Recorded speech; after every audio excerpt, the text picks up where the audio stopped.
시편 146편입니다. 할렐루야. 내 영혼아 여호와를 찬양하라. 나의 생전에 여호와를 찬양하며 나의 평생에 내 하나님을 찬송하리로다. 귀인들을 의지하지 말며 도울 힘이 없는 인생도 의지하지 말지니 그의 호흡이 끊어지면 흙으로 돌아가서 그날에 그의 생각이 소멸하리로다. 야고보의 하나님을 자기의 도움으로 삼으며 여호와 자기 하나님에게 자기의 소망을 두는 자는 복이 있도다. 여호와는 천지와 바다와 그 중에 만물을 지으시며 영원히 진실함을 지키시며 억눌린 사람을 위해 정의로 심판하시며 줄인 자에게 먹을 것을 주시는 이시로다. 여호와께서는 갇힌 자들에게 자유를 주시는도다. 여호와께서 맹인들의 눈을 여시며 여호와께서 비굴한 자들을 일으키시며 여호와께서 의인들을 사랑하시며 여호와께서 나그네를 보호하시며 고아와 가부를 붙드시고 악인들의 길은 굽게 하시는도다. 시온아 여호와는 영원히 다스리시고 내 하나님은 대대로 통치하시리로다. 할렐루야. 아멘. 시편 146편은 나의 생전에 여호와를 찬양하며 나의 평생에 내 하나님을 찬송하리로다 라고 노래하고 있는데요. 이 생전과 평생이라는 이 단어 자체가 중요합니다. 이 할렐루야 하면서 여호와 하나님을 찬양하는데 어떤 관점에서 하나님을 찬양하냐면 내가 평생을 살아오면서 나의 인생 전체를 놓고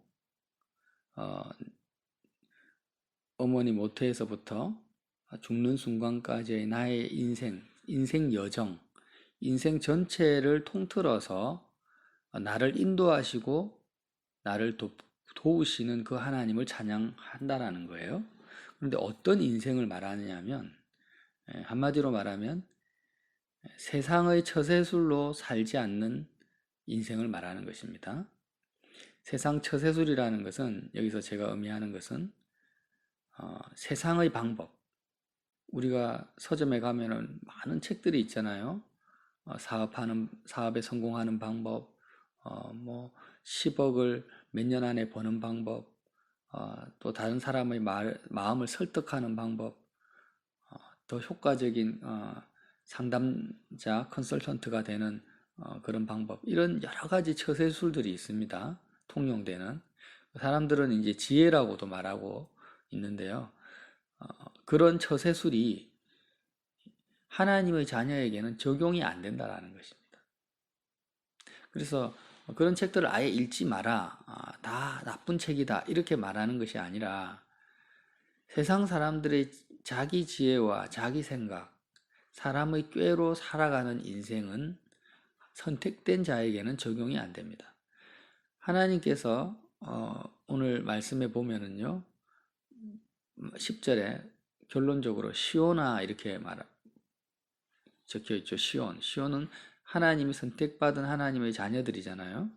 시온아 여호와는 영원히 다스리시고 내 하나님은 대대로 통치하시리로다. 할렐루야. 이렇게 결론을 맺고 있습니다. 그래서 결국 하나님이 누구를 다스리십니까? 영원히 하나님의 자녀들을, 백성들을 하나님께서 다스리시는 거예요. 하나님의 그 주권과 생각으로, 그리고 대대로 통치하신다라는 거죠. 물론 하나님은 하나님의 자녀뿐만이 아니라 모든 것이 하나님의 그 틀 안에 있습니다. 그 손길 안에 있고 다스림 안에 있습니다. 모든 만물이, 심지어는 마귀조차도 하나님의 그 경륜을 벗어날 수가 없습니다. 그러나 여기서 통치하고 다스린다라는 것은 그런 하나님의 전체적인 주권을 말하는 것이 아니라 주님께서 목자가 양을 인도하듯이 내가 그를 선택하고 하나님의 걸작품으로, 우리가 하나님의 보석으로, 하나님 나라의 기둥으로 그렇게 인도하시는 다스림과 통치를 말하는 거죠. 왜? 시오나 이렇게 말하니까. 그래서 결국에는 하나님의 통치와 이러한 다스림을 영역에서, 이 다스림의 영역에서 벗어난 인생, 하나님이 어떻게 보면 버린 인생이죠. 이 버린 인생이 뭐냐? 저주받은 인생이라는 것입니다. 오늘 말씀 하나하나를 살펴보면요. 3절에 귀인들을 의지하지 말며 도울 힘이 없는 인생도 의지하지 말지니. 누구에게요? 하나님의 자녀들에게 이렇게 말씀하시는 거예요. 세상 사람들은, 하나님의 다스림과 통치권 바깥에 있는 사람들은, 귀인들은 귀족들을 말하기도 하고 권세 있는 사람, 세상에서 존귀함을 받는 사람들입니다. 뭔가를 많이 가진 사람, 힘이 있는 사람들이죠. 이런 사람들을 의지함으로 연줄, 인맥, 학연, 지연 이런 것들을 통해서 자신의 인생을 남들보다 더 앞서가게 많이 이렇게 하고 있습니다. 실제로. 정계에 진출하려면은 일단 당에 가입을 하고 또 당 대표에게 잘 보여야 되는 거죠. 그래서 이렇게 귀인들을 의지하면서 인생들을 의지하면서 살아가는 것을 처세술이라고 하고, 어떻게 하면 효과적으로 내가 사람들을 잘 이용할 것인가, 의지할 것인가. 또 명문학교나 라이온스 클럽 같은 이런 활동들을 많이 하는 이유가 뭡니까? 전부 인맥을 쌓으려고, 사람들을 의지하려고 하지 않습니까? 그런 행위를 하지 말라는 것입니다. 왜? 지금 너희들은 사람을 의지해서는 안 된다. 하나님이 여호와가 다스리시고 통치하시는 그 인생의 영역 속으로 선택받아서 들어온 사람이라는 거예요. 그래서 제가 많은 시행착오를 겪었죠. 예. 물론 하나님은 사람들을 통해서 일을 하십니다. 사람들의 손길을 통해서 도우시고 역사하시고 인도하시지만, 하나님의 자녀된 나는 결단코 사람을, 귀인을 도울 힘이 없는 인생, 결국 내가 선택받았다면은 사람을 의지하는 마음을 품어서는 안 된다는 거예요. 물론 감사하고 도움을 받았을 때 고마워하고 또 존경하고 이런 마음을 당연히 품고, 또 사람을 사랑해야 되는 것은 당연한 거죠. 섬겨야 되고 인간관계를 맺지 말라는 것이 아니고요. 내가 오직 하나님께서 나를 선택했고 내가 하나님의 자녀라고 내가 스스로 믿고 있다면, 나는 세상에 택함받지 못한 사람 만명 천명이 인간적인 처세술로 성공하고 모든 인생이 겉으로 보기에 화려하게 꼽히는 것을 내가 목도한다 할지라도, 나는 인간의 처세술로는 살 수 없는 존재구나, 그것이 내 인생에는 적용이 안 된다라는 사실을 알아야 된다라는 것입니다. 그래서 내 자녀에게 세상 처세술을 가르친다라는 것은 그는 악인의 길을 가르치는 거예요. 악인의 꾀를 가르치는 것입니다. 자, 그의 호흡이 끊어지면 흙으로 돌아가서 그날의 그의 생각도 소멸되는 인생일 뿐이라는 거예요. 아무리 대기업 회장이고 권력 있는 사람이라 할지라도 내가 너를 밀어줄게, 내만 따라와, 그러면 내 말만 들으면은 너의 앞길은 탄탄대로야, 이렇게 말하는 사람, 힘 있는 사람이 나타나서 그렇게 나에게 이야기한다 할지라도 그를 의지하지 마라. 그의 도움을 구하지 마라. 왜냐? 그는 그냥 오늘 그 육신의 호흡이 끊어지면 흙으로 돌아갈 인생이고, 그가 아무리 대단하고 위대한 계획을 이야기하고 생각한다 할지라도 죽는 그 순간 그의 생각은 다 공중으로 흩어져 버린다. 그러면 어떻게 해야 되냐? 5절에 야고보의 하나님을 자기의 도움으로 삼으며 여호와 자기 하나님에게 자기의 소망을 두는 자는 복이 있도다. 참 기가 막히죠. 야고보의 하나님. 지금 시편 146편에는 어떤 하나님을 의지하라고 합니까? 야고보의 하나님을 자기 도움으로 삼아라는 것입니다. 야고보의 인생을 한번 보십시오. 성경에 나타난 그 어떤 인물보다도 인생들을 의지하고 도울 힘이 없는 인생을 두려워하면서 살았던 사람이 야곱입니다. 에서를 두려워했죠. 그리고 삼촌 라반의 집에 20년 동안 자기 몸을 의탁합니다. 라반을 의지하고 산 거죠, 사실은. 그리고 자기 꾀로서 얼마나 삽니까? 축복까지도, 하나님께로 오는 축복까지도 자기 꾀로서, 말 그대로 인간의 처세술로 하나님의 꾀를 쟁취하려고 하고 돈을 벌고. 그러면 이제 라헬과 레아 같은 경우도 자기가 어쨌든지 간에 자기가 사랑하는 라헬을 획득하려고 그렇게 종살이를 마다하지 않고 14년 동안 그렇게 종노릇을 하지 않습니까? 그리고 자기 요셉을 금이야 오기야 하면서 잘 키워보려고 채색 옷을 입히고 정말 그런 야곱의 인생. 근데 그가 중요한 것은 그 야곱을 하나님이 뱃속에서 벌써 선택했다라는 거죠. 야곱을 선택하셨습니다. 그래서 야곱의 인생은요, 치열하게 어떤 인생이냐면 인간의 처세술로 끊임없이 살려고 하는 이 사람을 의지하고자 하는 자기 꾀로 살려고 하는 이 야곱과 선택받은 야곱과 오직 하나님만을 의지하도록 역사하시는 하나님과의 힘겨루기의 인생이었다라는 거예요. 어쨌든 하나님은 야곱을 물질도 권세자도 사람도 아내도 자식도 아무것도 의지하지 말고 오직 영원히 통치하시고 다스리시는 여호와 하나님만을 의지하는 사람으로 만들려고 야곱을 선택하시고 그런 인생으로 계속해서 인도해 오셨습니다. 근데 야곱은 끝까지 자기 꾀 인간의 처세술로 세상 사람들이 말하는 지혜로운 인생을 살려고 발부둥 쳤는데 야복강가에서 야곱의 한두 뼈가 그냥 부서져 버리잖아요. 하나님과 씨름하면서. 네가 누구를 의지할 거냐. 하나님께서 계속 극단적인 상황으로 몰아가시죠. 라반에게 죽을 위기에 당하게 하시고 형 에서에게 죽을 위기로 또 몰아가시고 7년 기근을 주셔서 이제 다 일가족이 다 굶어 죽을 위기로 몰아가시는 거예요. 하나님께서 왜 그런 야곱에게 역사를 하시는가? 그래서 험난한 인생을 산 겁니다, 야곱이. 왜 그렇습니까? 그가 선택받았기 때문에. 무엇보다도 중요한 것이 하나님의 다스림, 하나님의 통치권 영역 안으로 들어오는 것인데 그렇게 들어온다는 의미가 뭡니까? 야곱이 오직 하나님만을 의지하면서 사는 그 믿음을 가지는 것입니다. 그래서 이 야곱과 같은 인생을 험난한 인생을 살지 않으려면 우리는 빨리 두 손 두 발 다 들고 십자가에서 내가 세상을 의지하는 내가 죽어버려야 됩니다. 그 하나 인간적인 방법.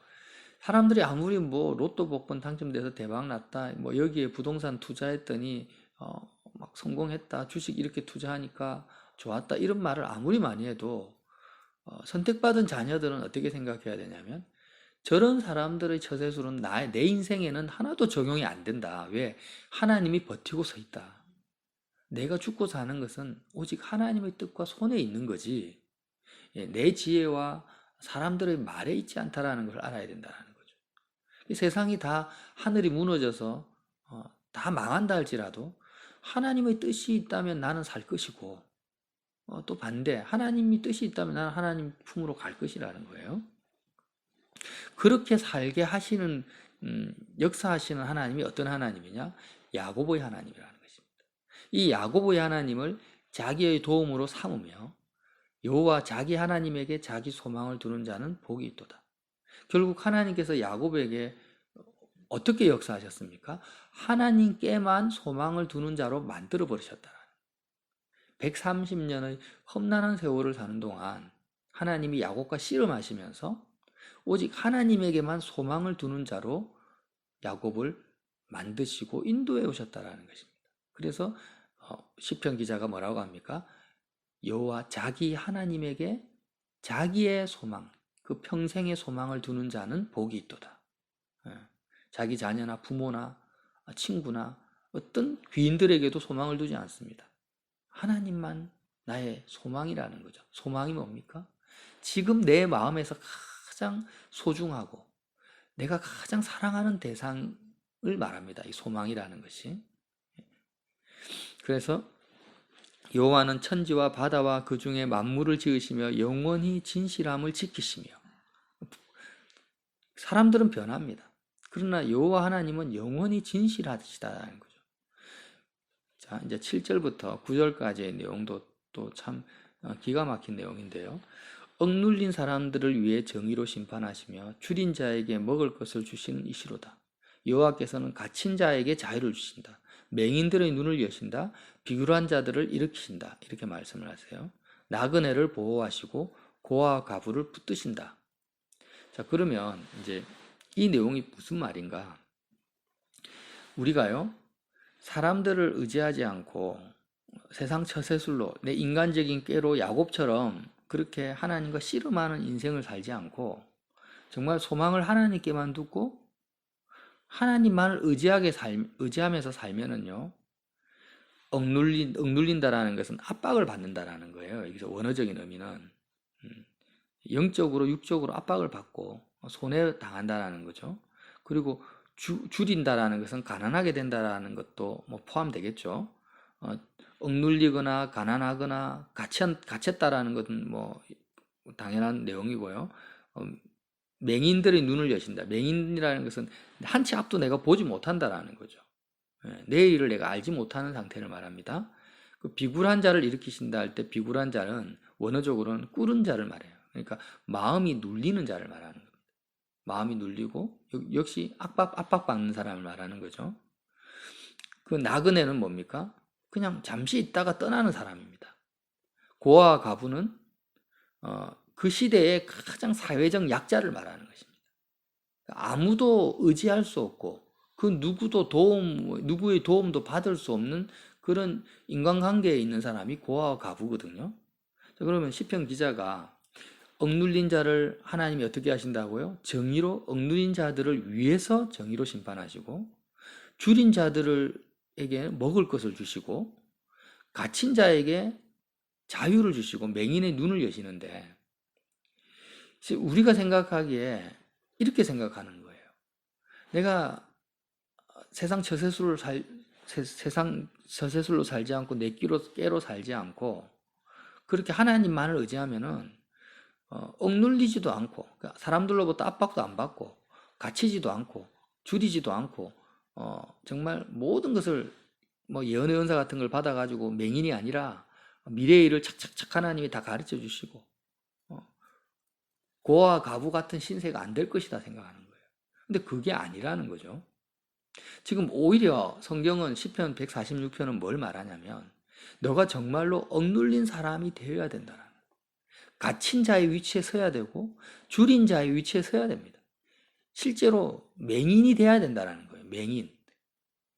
비굴한 자, 그러니까 사람들로부터 마음이 눌리는 자가 돼야 되고 나그네의 위치에 서야 되고 고아와 과부의 그런 상태, 고아와 과부와 같은 그런 처지에 들어가야 된다라는 걸 말하는 것입니다. 우리는 사람들은 왜 하나님을 의지하고 교회에 나와서 헌금을 하고 예배를 드리느냐? 146편의 7절에서 9절에서 나온 이런 억눌리고 갇히고 줄이고 비굴하고 나그네 인생 고아 과부 같은 사람이 안 되려고 이런 상황에 안 처하려고 이런 상황이 너무나 싫어서 하나님을 의지한다라는 겁니다. 그러나 시편 기자는 반대로 이야기하고 있는 거죠. 오히려 이런 사람들을 위해서 하나님이 심판하시고 자유케 하시고 먹을 것을 주시고 다스리시고 통치하시고 보호하시고 인도하신다는 거예요. 이게 다시 무슨 말이냐면 세상 처세술과 내 꾀로 살지 않으면요. 당장에 하나님께서 모든 내가 여기 있다 하면서 아무런 이 땅에서의 고통과 연단을 안 겪도록 인도하신다라는 의미가 아니라는 것입니다. 오히려 예수님처럼 제자들처럼 갇힐 때도 있고 억눌릴 때도 있고 압박받을 때가 있다라는 거예요. 줄일 때가 있다라는 거예요. 그러나 그 상황에 들어갔을 때 하나님이 내버려 두지 않는다라는 거죠. 반드시 부활의 권능으로 하나님의 살아계심을 체험케 하셔서 하나님을 할렐루야 여호와 하나님을 평생에 찬양하리로다 하면서 그렇게 찬양하는 인생으로 인도하신다라는 거지. 하나님을 의지하면은 이런 상황에 비굴하고 억눌리고 줄인 상황에 처하지 않게 될 거를 말하는 게 아니라는 겁니다. 오히려 다른 말로 하면은 자 내가 귀인들이 있어요 내 옆에 그리고 권세자가 있습니다. 그래서 내가 억울한 일을 당할 때 사람들에게 내가 아는 사람, 내 가족 중에 뭐 판사가 있고 검사가 있고 경찰 간부가 있다고 예를 쳐요. 그러면 내가 사기를 당했다. 아니면 억울한 일을 당했다. 그러면 내가 마음으로 하나님이 인도할 수 있죠. 그분들의 도움을 받을 수 있도록. 그런 말을 말하는 게 아니라 내가 정말 인간적인 깨와 처세술을 쓰지 않는다면 그냥 사기 당한 채로 아니면은 수욕을 당한 채로 오해를 당한 채로 억울한 상태로 계속 머무를 수밖에 없는 상황이 펼쳐진다라는 거예요. 그때 내가 정말 하나님만을 나의 소망, 하나님께 소망을 두고 보이지 않지만 하나님을 내가 의지한다면 나는 어떻게 됩니까? 계속 억울한 상태로 어느 정도 기간 동안 머무르게 될 것이고 또 압박을 받으며 줄인 상태 이렇게 있을 거라는 거예요. 그렇지만 하나님께서 언제 다스리십니까? 보시는 거예요, 하나님이. 아, 얘가 지금 인간의 처세술로 살고 사람을 의지하면서 사는가? 자기 꾀로 사는가? 아니면은 이런 상황에서도 이런 그 사방이 에워싸움을 당한 상황에도 정말 살아계신 하나님, 보이지 않는 요 하나님만을 의지하는지를 주님이 보고 계신다라는 겁니다. 그 보고 계시는 가운데 그가 그의 소망을 어디에 둡니까? 눈에 보이는 귀인들, 사람에게 두지 않고 하나님께 딱 두고 있는 것을 보면서 이 사람의 믿음이 이제 검증이 되는 거죠. 믿음이 자라는 거죠. 그런 과정을 거치면서 하나님이 어떻게 하시겠다고요? 그를 보호하시고 공의로 심판하시고 먹이시고 인도하시는 것을 보신다는 것입니다. 그래서 세상에서 고난, 세상 사람들이 말하는 고난을 당하지 않는다는 의미가 아니죠. 그래서 성경에 나타난 모든 인물들이 다 이런 과정을 거쳐왔다라는 거죠. 그런데 우리의 아주 얄팍하고 간사한 우리의 마음은요, 하나님이 전지전능하시니까 나는 모든 일이 하나님께 의지하고 충성하면 가난한 것, 갇혔다라는 거는요, 한번 감옥에 갇혀 보셨습니까? 그냥 잠깐 있다가 나오는 게 아닙니다. 갇힌 상태로 1년, 2년, 3년, 어쩌면 10년, 20년이 있어야 될지 몰라요. 그래서 이런 인생 여정이 믿음을 가진다라는 거 쉬운 게 아니죠. 쉬운 게 아니라 아예 불가능한 거죠, 내 힘으로는. 그래서 주님이 십자가에서 죽으셨죠.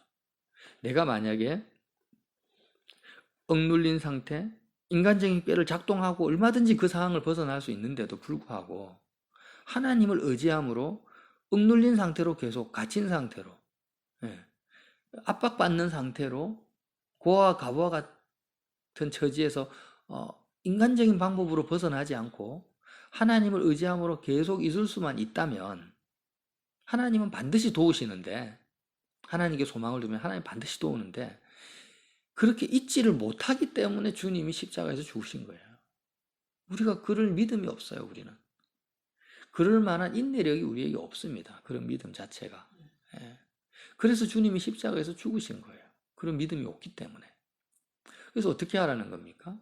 그렇게 사람을 의지해서 빠져나올 수도 있고 또 실제로 의지할 사람이 없는 그런 상황에서라도 어떻게 하라는 거예요? 십자가를 바라보면서 그렇게 사람을 의지하고 자기 꾀로 살아가는 그 옛자아가 주님과 함께 죽었음을 고백하라는 것입니다. 그때 하나님께서 우리에게 새 마음, 하늘로부터 오는 새로운 믿음을 주시겠다라는 거죠. 하나님을 의지할 수 있도록. 그래서 다윗이 왜 이런 시편을 다윗을 통해서 기록하시냐면 그는 왕이지 않습니까? 왕이니까 군사들도 있고 신하들도 있고 재력도 있고 권력도 다 있습니다. 그러나 다윗이 평생에 있어서 거의 어딥니까? 바세바 사건 말고는요. 이제 거의 평생에 다윗은 자기의 어떤 전투력이나 신하나 권력이나 자기 지혜, 꾀를 의지한 사람이 아닙니다. 그는 평생 동안 왕이었지만 하나님만을 의지하면서 실제로 살았다는 거예요. 그의 소망을 실제 눈에 보이는 병력, 군사력에 두지 않았다라는 것입니다. 그래서 그게 위대한 거죠. 그게 다윗의 위대한 믿음입니다. 그래서 그런 왕인데도 불구하고 오직 하나님의 다스림과 통치만을 받기 위해서 완전히 야곱과는 정반대의 삶을 살아가는 거죠. 야곱은 아무것도 없는 알거지인데도 불구하고 자기 꾀로 살려고 한 거고 다윗은 모든 것을 하나님이 다윗에게 다 주셨는데도 불구하고 그것을 하나도 의지하지 않고 죽는 순간까지 하나님만을 의지하면서 살아왔던 것입니다. 그래서 압살롬에게 쫓기지 않습니까? 인간적인 방법으로 압살롬과 싸우지 않죠. 그냥 당하는 거예요, 그대로. 그래서 오늘 성경에 나온 것처럼 억눌린 사람의 위치로 다윗이 그냥 들어갑니다. 얼마든지 자기가 부하를 동원해서 그 상황에서 빠져나올 수 있는데도 불구하고 왜요? 하나님을 의지하기 위해서 억눌린 상황으로 스스로 자처해서 들어가요.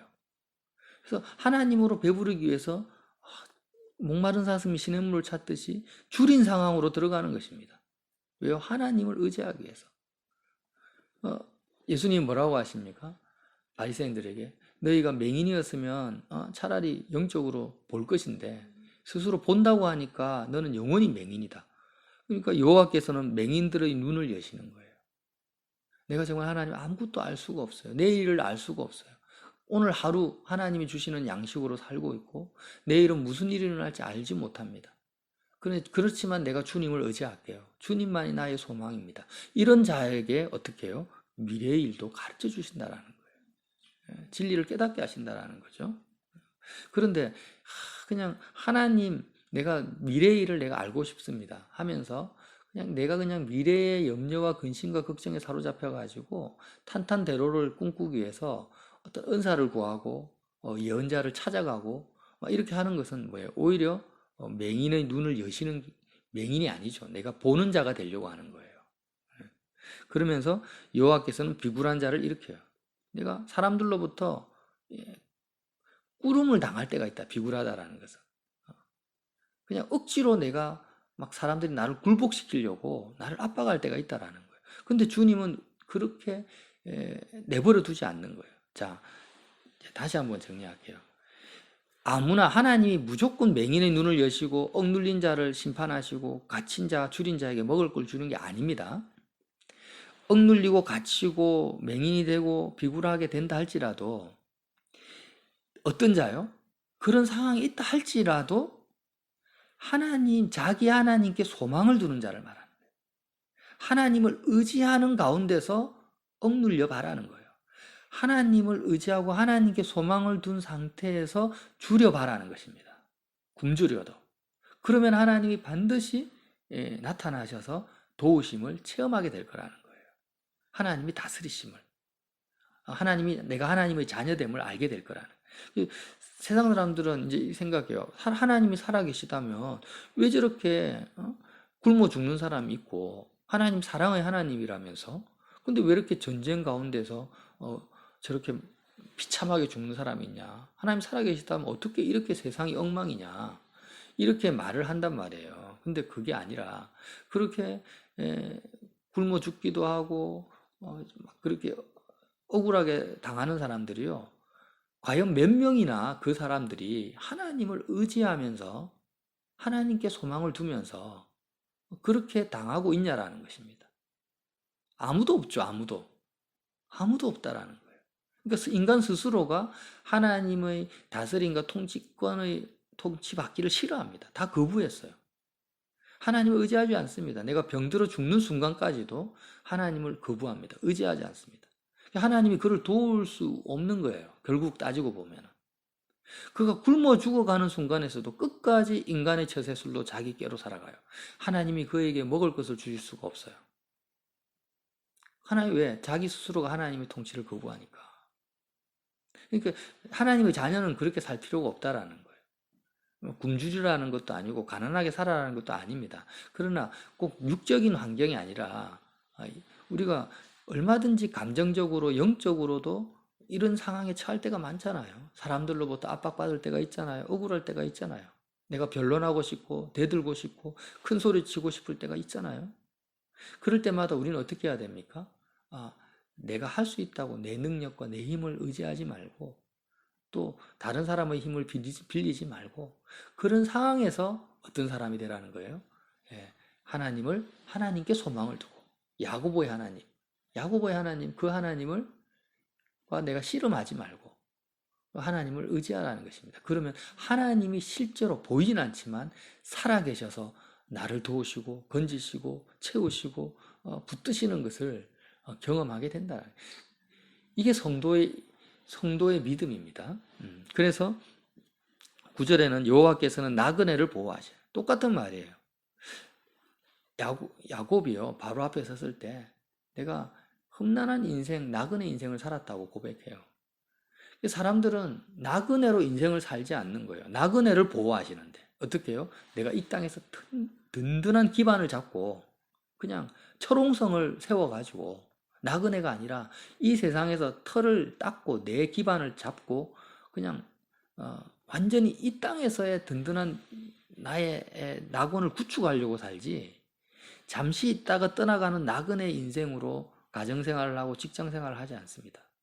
그러니까 지금 성경은 뭐라고 합니까? 여호와께서 나그네를 보호하신다고 했는데 나는 나그네가 아닌 거예요.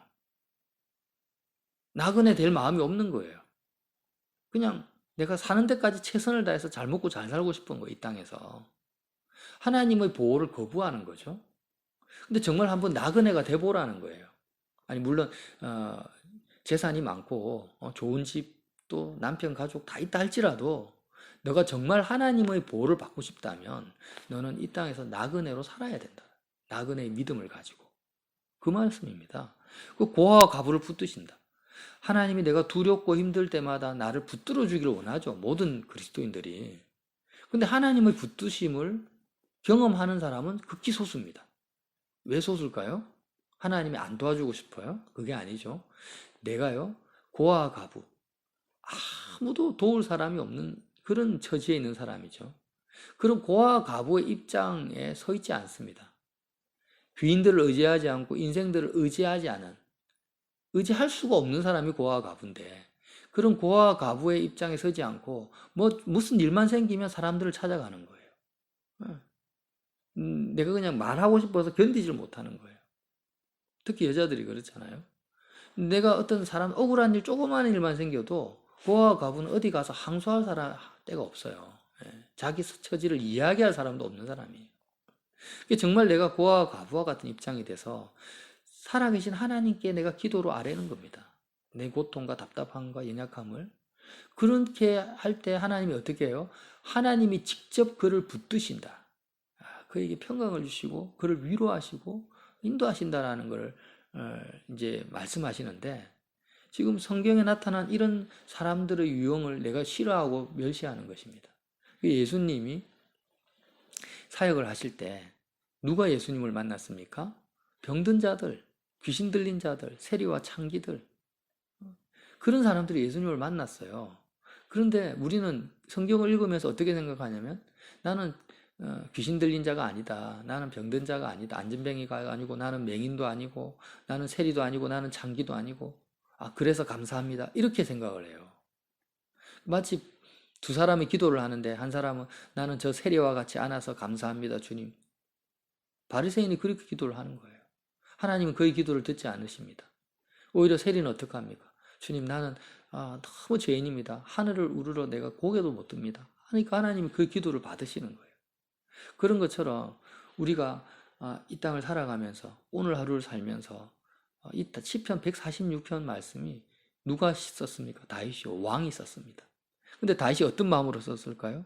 주님, 나는 수시로 억눌리고 수시로 줄이고 수시로 고아와 과부와 같은 상황에 처할 수밖에 없는 인생. 그러나 그런 상황에서 내가 끊임없이 어린 나이 때부터, 목동 때부터 나는 주님께만 소망을 두고 주님만을 나의 하나님으로 붙들고 살아왔더니, 그때마다 주님이 먹이시고 입히시고 보호하시고 공의로 심판하시고 모든 원수의 손에서 나를 건지시는 것을 경험했습니다. 이런 하나님, 내 평생의 하나님을 찬양합니다. 이런 하나님을 내가 경험해 왔습니다 하면서 주님을 찬양하는 내용이 시편 146편이라는 것입니다. 나의 생전의 여호와를 찬양하며 나의 평생에 내 하나님을 찬송하리로다. 그래서 이 시편 146편이요, 다윗 인생 전체를 노래하는 거예요. 사실 자기 신앙 간증입니다. 근데 이게 다윗만의 간증일까요? 그게 아니죠. 시오나 모든 택한 자, 바로 저와 여러분의 삶입니다. 야곱 같은 그런 씨름하는 인생을 살지 말라는 거예요. 왜? 야곱의 하나님을 이길 수가 없습니다. 야곱이 하나님과 씨름해서 이길 수가 없는 거예요. 결국 하나님이 그를 그렇게 오직 하나님께만 소망을 두고 만든 것처럼 다윗이 그렇게 노래합니다. 이제는 다윗처럼 모든 것을 다 가졌다 할지라도 나는 하나님만을 의지하는 그래서 하나님의 도우심을 받아 살아가는 믿음 있는 저와 여러분 되시기를 예수님 이름으로 빌어드립니다.